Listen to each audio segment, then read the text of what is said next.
Malaysia প্রবাসী ভাইগণ, আশা করি আপনারা প্রত্যেকেই ভালো আছেন। মালয়েশিয়া কলিং ভিসা নিয়ে জরুরি সংবাদ। মালয়েশিয়ায় প্রত্যাশীদের জন্য কড়া নির্দেশনা জারি। চলুন বিস্তারিত জেনে নেওয়া যায়।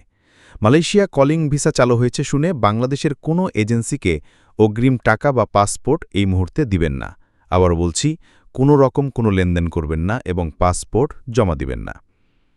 মালয়েশিয়া এবারের কলিং ভিসা সম্পূর্ণ ভিন্ন।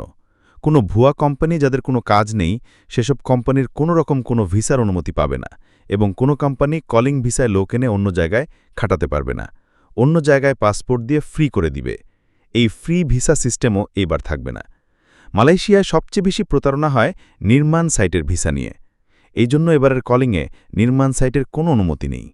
শুধুমাত্র সরকারি প্রজেক্টে যারা লোক খাটাবে তাদের জন্য সীমিত সংখ্যক লোকের অনুমতি দিবে মালয়েশিয়া সরকার, তাও ভেরিফিকেশনের পর কলিং ভিসায়। শুধুমাত্র মালয়েশিয়ার যে কোম্পানিগুলোতে অতিরিক্ত লোক প্রয়োজন, খুবই জরুরি ভিত্তিতে, তারাই শুধুমাত্র অনুমতি পাবে। এরপর মালয়েশিয়া গভর্নমেন্টের অনুমতি অনুযায়ী এজেন্সির মাধ্যমে মালয়েশিয়া সরকারের থেকে অনুমতি নিতে পারবে। এরপর তাদের পছন্দ অনুযায়ী বাংলাদেশ সহ মালয়েশিয়ার সোর্স কান্ট্রি থেকে লোক আনতে পারবে। 100 বেশি যে বিভিন্ন এজেন্সি আছে যাদেরকে মালয়েশিয়া তালিকাভুক্ত করেছে, তাদের মাধ্যমে প্রসেস করে আসতে পারবে।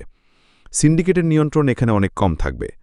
অনুমোদিত এজেন্সি তারা নির্দিষ্ট কাজগুলো করবে, যেমন মেডিকেল, ম্যান পাওয়ার কর্মী, বিমান টিকেট। এই কাজগুলো করতে তারা যে টাকা নিবে এবং সেটা মালয়েশিয়া মালিকে কত টাকা এবং শ্রমিকের ফ্রি আনে কিনা, সেটার উপরে মালয়েশিয়ার বর্তমান কলিং ভিসার রেট নির্ধারিত হবে। পরিশেষে বলা যায় যে মালয়েশিয়া গভর্নমেন্ট বর্তমানে যে সিস্টেম করছে, সেই সিস্টেমে একজন শ্রমিক মালয়েশিয়ায় আসার পর কাজ ছাড়া থাকতে পারবে না এবং এবারের মালয়েশিয়া কলিং ভিসা স্বচ্ছ হবে এবং প্রতারণা অনেক কম হবে। কলিং ভিসায় মালয়েশিয়াতে সর্বমোট 2 লক্ষ লোক আসতে পারবে এবং এর ভিতরে সবচেয়ে বেশি বাংলাদেশি আসতে পারবে, এমনটাই মনে হচ্ছে। বাংলাদেশি প্রবাসী আসলে আমরা তাদেরকে সাধুবাদ জানাই। মালয়েশিয়ার বিভিন্ন জায়গায় কাজ আছে, যদি ভালো কোম্পানি পড়ে, যার রিজিক যেখানে আছে সে সেখানেই কাজ করবে। এবং এই জন্য কোনো হিংসা নেই যে শুধুমাত্র মালয়েশিয়াতে বাংলাদেশি শ্রমিক কাজ করে না, পৃথিবীর বিভিন্ন প্রান্ত থেকে কিন্তু লক্ষ লক্ষ শ্রমিক মালয়েশিয়ায় কাজ করে। কোন কোন কোম্পানি কলিং ভিসার অনুমতি পাবে এবং কারা কারা লোক আনতে পারবে, সেটা যোগাযোগ করতে হবে। আমরা চেষ্টা করব এ ব্যাপারে অফিসিয়াল আপডেট পাওয়া মাত্রই আপনাদের সাথে জানিয়ে দেওয়ার জন্য। আপাতত দয়া করে কোনো রকম কোনো লেনদেন কারো সাথে করবেন না। কোনো দালালের কাছে কোনোভাবেই আপনার পাসপোর্ট জমা দিবেন না। আমাদের মালয়েশিয়া প্রবাসী সকল ভাইদের সাথে এখনই শেয়ার করে সবাইকে এই গুরুত্বপূর্ণ খবরটি জানার সুযোগ করে দিন।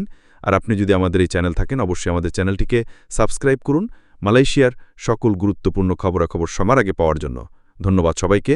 আমাদের সকল ভিডিও আপডেট সবার আগে পেতে আমাদের চ্যানেলটিকে সাবস্ক্রাইব করুন, সাবস্ক্রাইব বাটনে ক্লিক করুন এবং বেল আইকনে চাপুন, যাতে আমাদের কোনো নতুন ভিডিও আপনি মিস না করুন।